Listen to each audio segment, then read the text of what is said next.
Hello, everyone, and welcome back to the English Podcast Only YouTube channel, where learning English is easy and fun. I'm Shelly. Hello, Shelly, and hello to all our wonderful listeners. It is so good to be back here with you today. It's great to see you, Michael. How are you doing? I am feeling fantastic, thank you.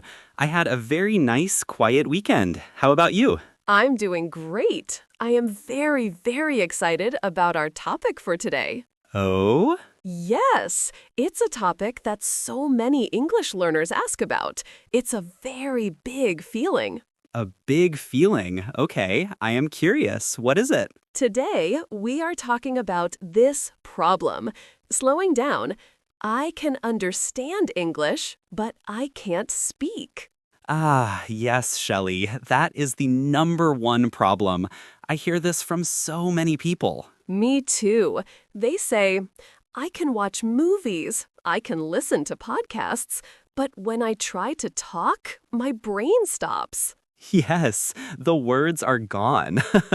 It feels stuck. Exactly. It feels like your voice is locked. But today, we are going to share some powerful and practical tips to help everyone unlock their English voice. That sounds perfect. This is a very important episode. It is. But wait, before we start, we have a small, friendly request for all of you listening. Yes, we do. If you like our podcast and you are learning with us, please take just 1 second to give this episode a like, a big thumbs up. It really helps our channel grow, and it helps other English learners find us. And please click that subscribe button for the English Podcast Only YouTube channel. That way, you will never miss our new episodes. Thank you all so much. Your support is amazing. Okay, Shelly, I am ready. My voice is locked. How do I find the key? Okay, the first key is to change how you listen.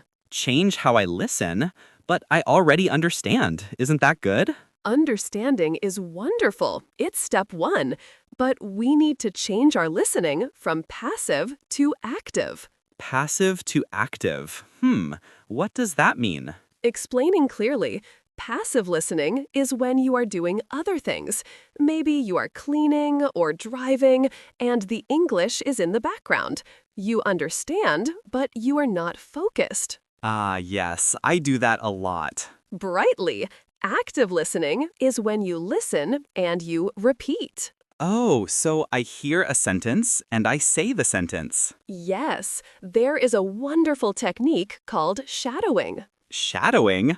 Like my shadow on the ground? Exactly like that. You become the shadow of the speaker. You listen to a podcast or a short video, and you try to repeat what the person says at the same time. At the same time? Wow, that sounds very difficult. It can be, so you can start small. Listen to one sentence, press pause, and then repeat the sentence. Okay, listen, pause, repeat. I can do that. And when you feel more confident, you can try to speak with the person. It's okay if it's not perfect. I see. So I am not just hearing the English, I am making the English. I am practicing the sounds and the music of the language. You said it perfectly, Michael. The music of the language. It trains your ears and your mouth to work together. That's a great first tip. Active listening, shadowing. I like it. What is next? The next tip is to create your English mode. My English mode? What is that? Like a secret superhero? Yes, it is. It's a time in your day when you only think and speak in English. Only think in English? Oh, that is hard.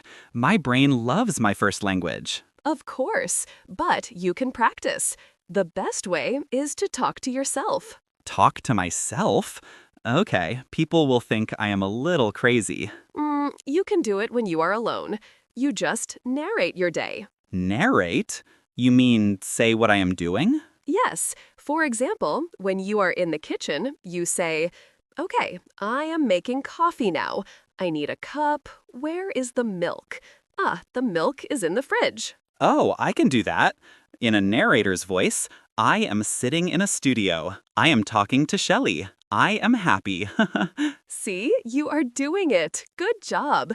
It feels a little silly at first, but it is so powerful. Why is it powerful? Clearly, because it forces your brain to find the words. It is not just understanding. You have to produce the language. Ah, my brain has to work. I need cup. It's practice for real situations. Exactly. Try it for just 5 or 10 minutes every day. That is your English mode. Okay, I will try. So, I am shadowing and I am talking to myself. But Shelley, what if I don't know the words? I stop because I'm searching. That is a perfect question. And this is tip number 3. Stop memorizing single words. Stop? Stop learning new words? But I need more words. No. I mean, stop memorizing lists of words like cat, dog, book, house. This is not very helpful for speaking. So, what should I learn? Simply, you should learn chunks. Chunks? Like a chunk of cake? I like chunks of cake, but no. Chunks are groups of words. They are phrases. They are sentence starters. Okay, give me an example of a chunk. Instead of learning the word point, learn the whole chunk. That's a good point. Oh, that's a good point. I can use that in a conversation. Yes, or instead of learning the word mean, learn the chunk, you know what I mean? You know what I mean? Or let me see. Or that's interesting. Yes. Oh, these are like tools. They are ready to use. I don't have to build the sentence. Exactly. You don't have to think about grammar. You just use the chunk. It makes you sound natural, and it gives your brain time to think of the next idea. Oh, these are like shortcuts for fluency. I love that. Learn chunks, not single words. Yes. Now, the next tip is maybe the most important one. Okay, I'm ready. Firmly but kindly, you must speak every single day. Every day? Oh, Shelley, I am so busy. I have work. I am tired. I don't have time. It doesn't have to be 1 hour, just 5 minutes or 10 minutes, but every day. So 5 minutes every day is better than 2 hours on Saturday? Definitely. Much better. Speaking English is a skill, like playing the piano or playing football. You must practice often. It keeps the English muscle in your brain active. Agreeing. But then the next question is, who do I talk to, right? Right. I am shy. I don't live in an English-speaking country. You can talk to your phone. My phone? My phone doesn't answer me. No, you use the voice recorder app. You record yourself. Oh, no, I don't want to do that. I hate my voice. I will hear my bad accent. No. Your accent is not bad, Michael. Your accent is just you. This is a very good tool. You can ask yourself a simple question. Like what? Like, what did I do today? And then you answer. You press record and you say, today I woke up, I was tired, I went to work, I ate a sandwich for lunch. And then I listen to the recording. Yes, you listen and you think, oh, I said that very well. Or you think, that word was difficult. I will practice that word. So I am my own teacher. You are, and there is no pressure. No one is watching. It is just you and your phone. It is fantastic practice. Okay. I will try it. It sounds a little scary, but I see why it is a good idea. It is. And here's another fun way to practice. Very similar. Role-playing. Role-playing? Like in a movie? Yes, you imagine a situation. You are at a restaurant. You are at the airport. You are in a job interview. And I talk to the wall? Yes, you talk to the wall or you talk to your dog or your cat. You pretend. You can be both people. Okay, let's try. Okay. Hello, sir. Welcome. What would you like to order? I would like a pizza, please. A pizza. Okay. And to drink? I will have a water, please. Both laugh. This is fun. It is fun, and it trains your brain to react in English. It prepares you for real situations. So when you are really at a restaurant, your brain doesn't freeze. It doesn't freeze. That is the big problem, freezing. This trains the brain to improvise. I love this idea. Serious but gentle.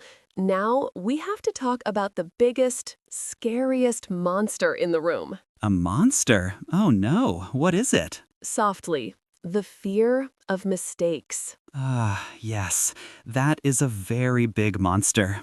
I understand, but I don't speak because I am afraid. I am afraid my grammar is wrong. I am afraid people will laugh. Comforting. Everyone feels this way, every single learner. But I want to tell everyone a secret. A secret? Tell us. Warmly and confidently. Mistakes are your friends. My friends? No, Shelly, mistakes are bad. They are red pens on my test. No, in speaking, mistakes are good. A mistake is proof. It is proof that you are trying. It is proof that you are brave. I never thought of it that way. A mistake means I am brave. Yes, you cannot learn to speak without making many, many mistakes. It is impossible. Fluency comes after the mistakes, not before. Wow, that is a very big idea.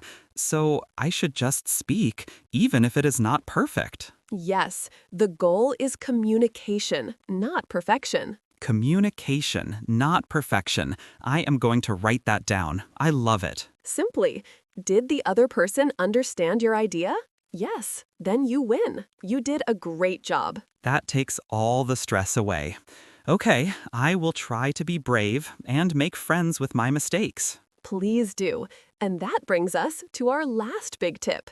To stop freezing, you must practice responding. Responding? You mean answering? Yes, listening is wonderful, but a conversation is two-way. It is listen, speak, speak. That is the hard part, the fast part. It is, so you must practice it. You can use an AI like a chatbot on your phone. You ask it questions, and it asks you questions. You must answer. So I train my answer speed. Yes, or you can find a friend who is also learning, or a teacher. The secret is to train your brain to reply, not just to listen. Listening is passive. Replying is active. This all makes so much sense. It is all connected. Active listening, active thinking in English mode, and active replying. This is the whole plan, Michael. The English is in your head. You do understand. These tips are the bridge. They help you move the English from your ears to your mouth. Wow, Shelly, these tips were so helpful. I feel motivated. I feel like I can speak. You can speak, Michael. You speak beautifully. Thank you. But these are very practical ideas. Let's do a very quick review. Great idea. Okay, tip 1. Practice shadowing. Listen and repeat. Clearly. Tip 2. Create your English mode. Talk to yourself. Clearly. Tip 3. Learn chunks. Those groups of words, not single words. Clearly. Tip 4. Practice every single day, even just for 5 or 10 minutes. Clearly. Tip 5. Record your voice on your phone. Be brave and listen. Clearly. Tip 6. Do role plays. Pretend you are ordering a pizza. Tip 7. Make friends with your mistakes. Remember, communication, not perfection. And tip 8. Practice responding. Train your brain to reply. That is a powerful plan. Thank you so much, Shelly. You are so welcome, and thank you all for listening today. We truly hope these tips help you unlock your English voice. Yes, remember, understanding is a wonderful skill, but your voice is the bridge to connection. Speak every day, even if it's imperfect. That is how fluency begins. That is so true. Well, that is all the time we have for today. It is. Before you go, please, if you liked this episode and found it helpful, don't forget to subscribe to the English Podcast Only YouTube channel. And please give this episode a like so other learners can find it and share it with a friend who feels stuck. Yes, and we have a question for you. Please leave a comment for us below. We want to know which one of these tips will you try first? Yes, will you try shadowing, or talking to yourself, or recording your voice? Let us know in the comments. We love reading your answers. We do. It's our favorite part. Thank you all so much for joining us. Until next time, everyone, keep practicing. Bye-bye. Bye for now. See you in the next episode.